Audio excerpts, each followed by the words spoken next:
Greetings, everyone, and welcome to another episode of Plan B Success.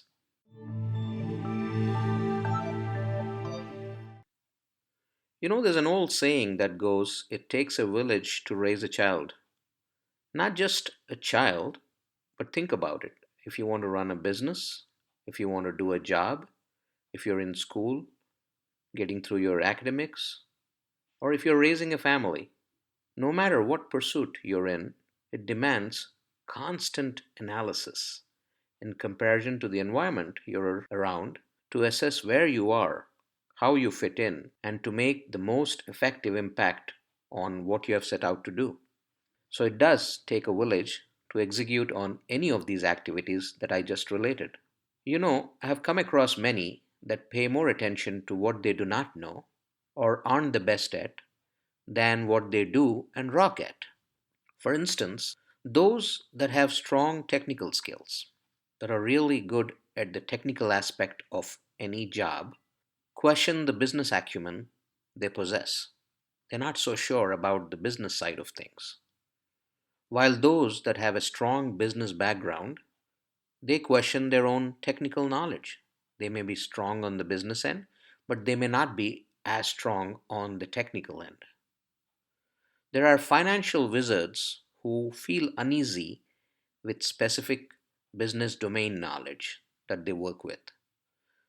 They're great at their function, finance, but they may not be that great at the business domain that they're serving. So they feel a little uneasy when they try to understand who they work for or what they're working on. There are operations stalwarts who are so good at delegating and operating and meeting budgets and timelines and all of that, but they tone down when it comes to business development, sales, trying to sell that next client, trying to convince them to buy your products and services. This is so common. This is something that we see every day, and it's very, very dominant in our current times. Being aware of your shortcomings is wise. It's important and absolutely essential to know where you thrive, what your strength is, and where you're not that good at, what your weaknesses are. But to fret over your weaknesses is not essential at all. But a lot of people do just that. They keep their energy focused on their shortcomings, things that they're not good at. And they keep it so focused that they're grappling with it in frustration every single day because they want to win over it. They want to get the better of it. They want to get good at it. Not a bad thing to pursue, but with such kind of tenacity that you keep getting frustrated is a bad thing. Being aware of your shortcomings, as I said, is wise and essential, but don't fret over them. Not everyone can be a star at everything they do. You can be a jack of all trades, as they say, master of none.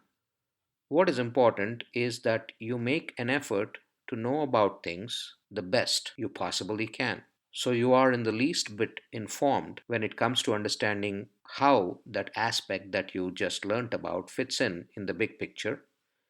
And this gives you the ability to make good decisions many a time in your own work realm. Understanding the big picture is essential for everybody, no matter what their role or where they are or what they're doing. It's important to understand the big picture and where you fit in into that big picture and the ripple effect of your work. Where are you receiving it from? What do you need to do? And where you need to pass it on? And what impact does it have on that next person that picks up the baton from you in order to continue on that big picture that we just talked about? Being skilled in your functional area, being skilled at what you're good at, is something to be proud of.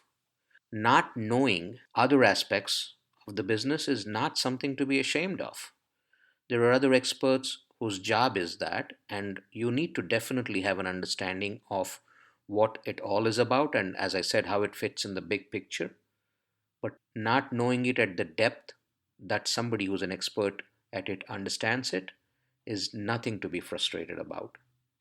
When you know and understand your preferences, your likes and strengths, focus on them and be the best at them. Don't worry about the rest. In fact, Find the best possible help you can get on things that you're not very good at. It's smart to surround yourself with people who are better than you so that you have that part of what you want to do covered. And covered by who? By people who are good at it. Now you can focus on what you excel at and trust others to focus on what they are good at. So together, all around, you come out successful, not just alone, but as a team, as an organization. Remember, everything in life is a team effort. No one person did it all ever. It's a different issue that one person could be representing everybody and can be taking credit on behalf of everybody because that's how the world works. But it's not one person who's the reason for the entire success. It's always a team effort. And that's something that we need to understand. So there you go. It takes a village to raise a child, absolutely. And the village is that team. So, whatever you are out to do, you're working on a job, you're working on an enterprise, you're raising a family, no one person can do it all.